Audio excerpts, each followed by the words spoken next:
Welcome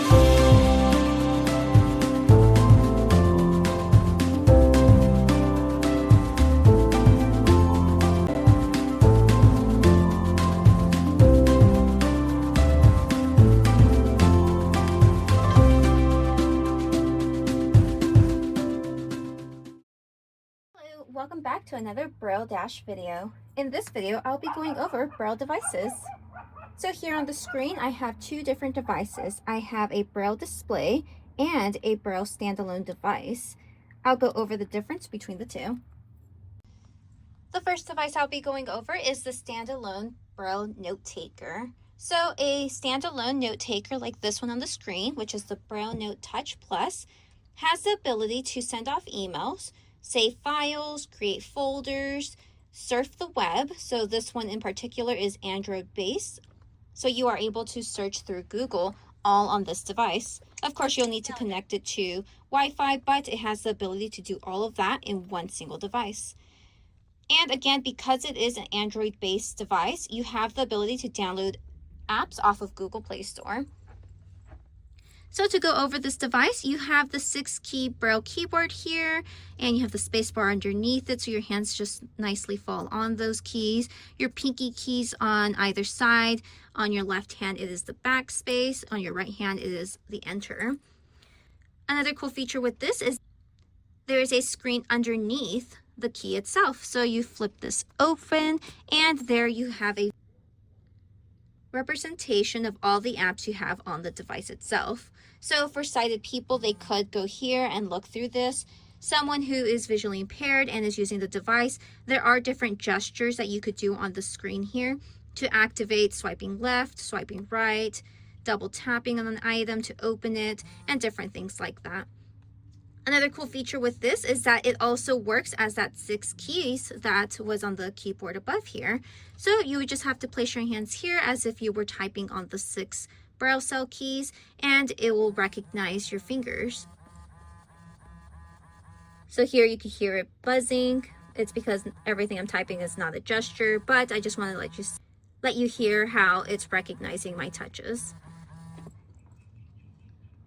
One nice feature for this, especially for people who are new to using Braille devices, is that it has a text-to-speech output.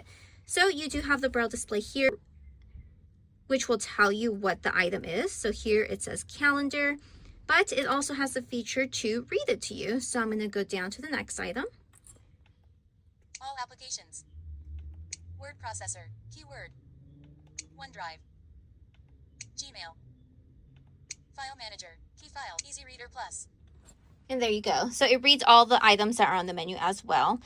They do have volume up and down buttons, so you can adjust the volume. And again, if you are in the classroom and you don't want somebody hearing this device talking out loud, you could turn off the speech altogether. So this is a really cool note taker. They also have the Braille Sense 6. I don't own that one personally, but I've heard really good things about it. They just have different functionalities, and the companies are different. This one is humanware, so it just depends on your preference there. The next device here, it is a Braille display. This one is called the Focus Blue 40. These Braille displays are meant to be paired to a phone, a laptop, or a tablet. Some of them do have some cool features when they're standing alone. So if I turn this one on in particular, the only features I have here, if it's not connected to anything, it has a calculator, it has a clock, and it has a notepad. You do have the option to download books into this device directly, but you'll need to use a micro SD card. I don't know how common those are anymore, but it does have the option to download stuff into here. It is a little bit more hassle to do that, but it is an option. The other display I have is the Brilliant BI40.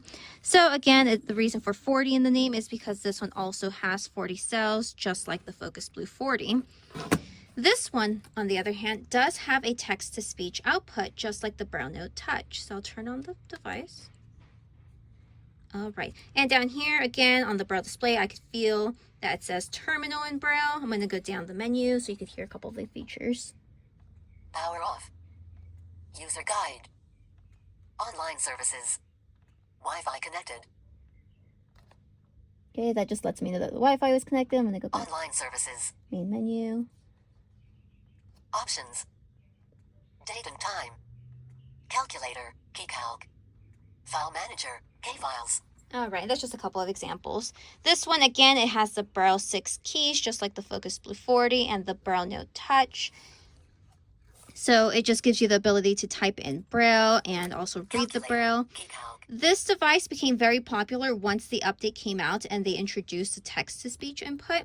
So that's really cool, especially for people who are trying to learn it. And again, because this is a Braille display, it means that you could connect it to your laptop, phone, or tablet, and it pairs fairly smoothly. The Focus Blue 40 is more ideal if you're planning to use it directly with laptops or phones because it automatically connects to the device itself as soon as you turn on the device. The Brailliant, however, you'll need to go through terminal, and it's a couple more steps. It's not too much of a hassle, but there are a few more steps to do so. This one does have the ability to download books directly. So if we heard earlier, it did say online services. Options. One more time. Online services. There you go. And in here, we have different options. You've got Bookshare, NLS Bard, Daisy Reader, and every time they do updates, they typically add something new. But as of now, those are the common ones that I've used before. And another Braille display that I'm going to show, it is exactly like the Brailliant. The only difference is the keyboard.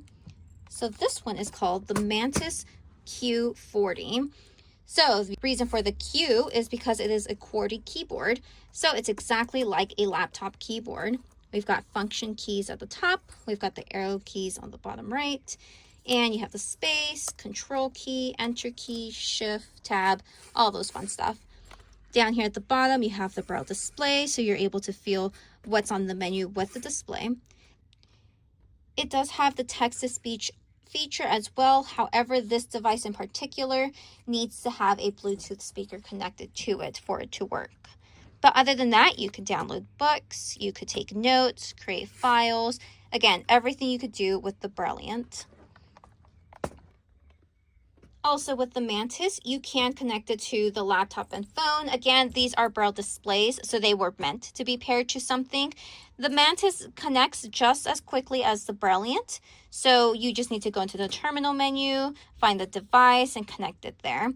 You can connect it to the laptop if you want to focus on the reading portion in Braille only, and you'll still be able to type as if you're working on the laptop itself. Or if you are just sitting away from the laptop and don't care about looking on the screen or can't see the screen, either option, you'll have the option to just sit back and navigate your laptop and relying strictly on the Braille display. So really cool features on that one, just depends your preference. Selected. All right, last but not least is the e-reader. So it is actually called the NLS e-reader. Sorry, you could hear my Braille Note Touch over there talking. So the NLS e-reader is a free device given on loan from the NLS Library Braille Institute. You just give them a call, let them know that you want to request the e-reader. This device does not have many options. I like to call it the Braille Display Demo, because you have the ability to pair it to devices. So you could pair it to your laptop or your phone, and you could do key commands to navigate. You'll be able to read your Braille display here. And the other feature you have is to download books into this device and just take it on the go. It's really nice because it's small and portable. So if you want to take it with you anywhere you go and just to leisure read while you're waiting for something, you do have that option. This display is 20 cells, so it is smaller than the others, but at least you have the ability to read in Braille. And again, this device is free. It's on loan, so, can't complain. This device has the option for a date and time, so if you're ever using this on its own, you could definitely check the time, the date, if you're interested in doing that. There's not many features with this one. It doesn't have the text-to-speech, but like I said, if you are somebody who likes to read and you like reading in Braille, this is a really nice alternative than having a Braille book, which we all know can contain a lot of volumes, a lot of pages. I'll pull out an example of a Braille book I have here. You can imagine trying to carry this around, put it on the screen. You're going through all these pages of text, or you could have something small, portable, and it's just a quick quick and easy way to download books and take it on the go, whether you want it in your purse or something. But that's pretty much it. Again, I just wanted to go over just a couple of differences between the devices, what to expect with some of them. I'll upload more videos going more in depth with each of these devices because, like I said earlier, they all have their own features. Some of them work differently despite them being the same type of display. So the Mantis, we've got the Focus, we have the Brilliant, and then you have the e-reader. Again, they're all considered Braille displays, but they all have their own features and their own operating system. And you also have your Braille note taker as well. That wraps up another BrailleDash video. If you liked the video, please hit that like button, and if you are interested in learning more about Braille devices, hit the subscribe button as well. If you haven't heard of my company yet, it is called BrailleDash, and we do offer services one-on-one, including how to use Braille devices. So whether you have a Braille note taker, standalone device, or a Braille display and would like training on how to use it paired to any device or standing alone, send me an email at janet@brailledash.com for more information on how to get started. Do you like reading?